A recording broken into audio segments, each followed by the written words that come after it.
ឆ្ងល់ថារដ្ឋាភិបាលស្ងាត់ស្ងៀមអត់ធ្មត់ឥឡូវទៅជាឌឺដងរឿងស្ងាត់ស្ងៀមអត់ធ្មត់ដោយសារកន្លែងនេះមើលឃើញដោះមិនចេញកន្លែងនោះមិនចេញខ្ញុំសូម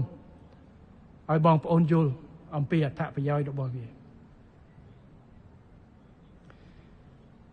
ទី1រដ្ឋាភិបាលស្ងាត់តែមិនស្ងៀមទេ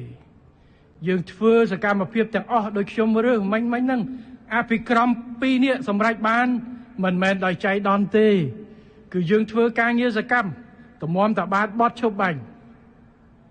តម្រាំតបានជួប JBC RBC និយាយគ្នាតម្រាំតបានយើងមានក្រុងកិច្ចចរចាសន្តិភាពក្រោមធិបតីភាពរបស់អាដាម Donald Trump មិនមែនជាការងារដែលយើងស្ងៀមហើយកើតមានទេគឺការខិតខំប្រឹកប្រែងទី2រដ្ឋាភិបាលស្ងាត់ស្ងៀមអញ្ចឹងប្រហែលជាបោះបង់លែងយកចិត្តទុកដាក់ប្រជាពលរដ្ឋឃើញតែគេជួយកងទ័ពឃើញអីរដ្ឋស្ងាត់ស្ងៀមទុកប្រជាជនទុកទ័ពចោលអត់ទេការទទួលខុសត្រូវរបស់រដ្ឋាភិបាលគ្រប់ជាន់ថ្នាក់រាយនិយាយពីរដ្ឋាភិបាលគឺពីរាជនាយករដ្ឋមន្ត្រីរហូតទៅដល់អភិបាលស្រុកមេឃុំរហូតទៅដល់កងកម្លាំងនៅកម្ពុជាយើងនៅជាមួយកងទ័ពជាមួយគ្រួសារទ័ពជាមួយប្រជាជនគ្រប់ទាំងអស់មិនថាអ្នកត្រឡប់មកពីថៃយើងខំប្រឹងរកការងារមិនទាន់បានទាំងអស់យើងខំប្រឹងភ្ជាប់ថែមទៀតឲ្យប្រជាពលរដ្ឋជនភៀសខ្លួនរាប់ម៉ឺននាក់កាលមុនរាប់សែននាក់យើងខំរៀបចំកន្លែងឲ្យព្យាបាលជំងឺអីផ្សេងនៅជាប់ជាប្រចាំគ្រួសារទ័ពដែល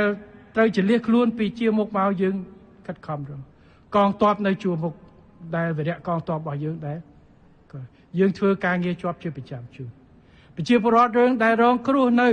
ប្រៃចាននិងជោគជ័យយើងបន្តជួយបែបបោះបង់គាត់ចោលទេជាអកុសលវាមានកើតហេតុប៉ះពាល់ប្រមាណគ្រួសារយើងមិនបោះបង់ការជួយនិងការខិតខំស្ដារឡើងវិញនោះទេប៉ុន្តែយើងទប់សភាពការដែលបើសិនជាយើងមិនស្រួលមិនមែនមានតែប្រមាណផ្ទះហ្នឹងទេពេញភូមិ